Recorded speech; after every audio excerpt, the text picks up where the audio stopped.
Welcome back in our channel Monima কিচেনে সবাইকে স্বাগত জানাই প্রথমেই।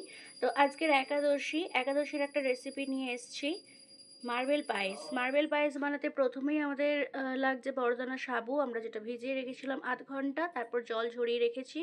আর নিয়েছি এখানে চিনি, আর নিয়েছি 500 দুধ। আমরা 500 দুধ নিয়েছিলাম, দুধটা গরম বসিয়ে দিয়েছি। দুধের মধ্যে আমরা দিয়ে দেবো কয়েকটা ফাটানো এলাচ।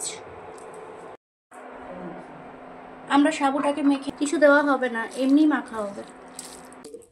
মাখানো সাবুটা থেকে আমরা বল বল করে নেব ঠিক এভাবে। দুধটা আমাদের গরম হয়ে গেছে, এরপরে দিয়ে দেব চিনি। সাবু দিয়ে যে বানিয়ে রেখেছিলাম বলগুলো, সেগুলো দিয়ে দেব দুধের মধ্যে।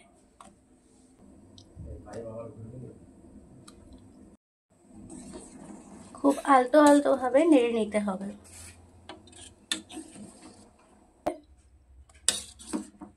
এরপরে আমরা অ্যাড করে দেব কাজু কিশমিশ।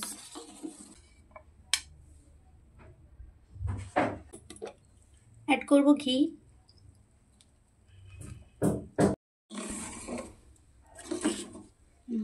তৈরি হয়ে গেল আমাদের মার্বেল পায়েস। তো রেসিপিটা খুবই ছোট আর খুবই সহজ, তাই ভালো লাগলে একটা করে লাইক করে দেবেন, শেয়ার করবেন, সাবস্ক্রাইব করবেন।